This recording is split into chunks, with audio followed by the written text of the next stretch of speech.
کے ولی گزرے ہیں، ایک سال حج کرتے تھے، ایک سال جہاد پر جاتے تھے، ایک سال حج کرتے تھے، ایک سال جہاد پر جاتے تھے۔ ایک سال ان کے حج کی باری آئی تو حج پر جانے لگے۔ جب حج پر جانے لگے نا تو ان کے پاس 5000 اشرفیاں تھیں یا 500 تھیں، اشرفیاں اپنے پاس رکھی ہوئی تھیں۔ راستے میں جب جا رہے تھے نا تو ایک عورت کو دیکھا جو مردہ بطخ کے پروں کو کھینچ رہی تھی، جیسے مرغی کی کھال اتاری جاتی ہے نا، تو وہ عورت مردہ بطخ کے پروں کو کھینچ رہی تھی۔ تو حضرت عبداللہ بن مبارک نے اس سے پوچھا کیا کر رہی ہو؟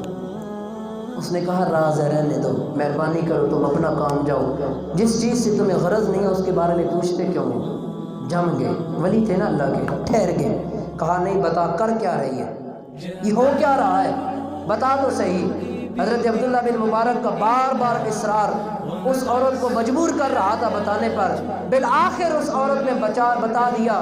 کہنے لگی کہ میں سید زادی ہوں، میں سید زادی ہوں، میرا خامد فوت ہو چکا ہے، میرے گھر کے اندر میری 4 بچیاں ہیں، لیکن 3 دن گزر گئے ہیں، کھانے کے لیے کچھ بھی نہیں ہے، اور بھوک اس قدر نڈال کر رہی ہے کہ اب ہاتھ پھیلانے کی نوبت ہے، لیکن ہاتھ پھیلا نہیں رہی۔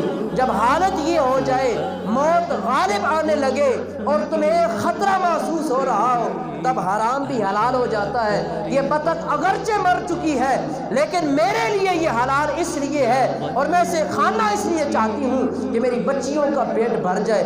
حضرت عبداللہ بن مبارک رضی اللہ تعالیٰ عنہ نے جب عورت کے ان الفاظ کو سنا، چیخ ماری اور حج کے لیے روانہ ہو رہے تھے۔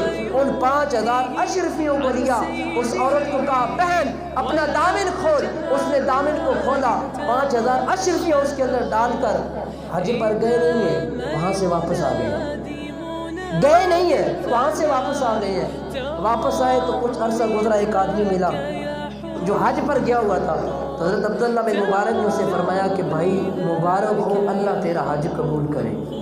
اس نے آگے سے پتہ کیا کہا؟ اس نے کہا کہ عبداللہ تجھے بھی مبارک ہو، اللہ تیرا بھی حج قبول کرے۔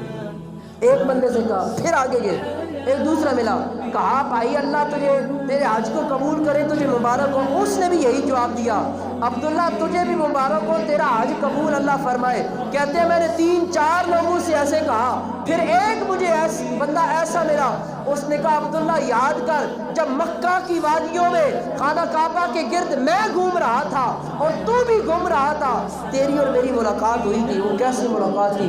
حضرت عبداللہ فرماتے ہیں میں حیران رہ گیا کہ میں تو حج پر گیا نہیں، یہ ملاقات کی باتیں کیے جا رہا ہے اور یہ کہہ رہا ہے کہ تیری اور میری ملاقات ہوئی ہے۔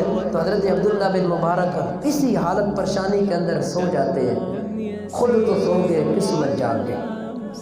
رسول اللہ تشریف لائے، سرکار نے فرمایا عبداللہ تو نے میری بیٹی کی حاجت روائی کی ہے، میرے خاندان سے تعلق رکھنے والی تھی، تو نے اس کی ایک تکلیف کو دور کیا ہے، تو اگرچہ حج پر گیا نہیں ہے لیکن میرے رب کو میری اولاد کے ساتھ جو تو نے پیار کیا ہے وہ اتنی ادا پسند آئی ہے کہ رب نے ایک فرشتہ مقرر کر دیا ہے اور اسے حکم دے دیا ہے کہ ہر سال حرمین میں جا کر عبداللہ کی طرف سے تو نے حج کرنا ہے اور استغفار کرنا ہے۔ حضور فرماتے ہیں عبداللہ اب تو حج پر جا یا نہ جا، وہاں تکلیف کی تو یہ برداشت کر نہ کر، سفر کر نہ کر، تیری طرف سے اللہ نے ایک فرشتے کی یہ ڈیوٹی لگا دی ہے، وہ مسلسل حج کرتا رہے گا، اب تیری مرضی ہے کہ تو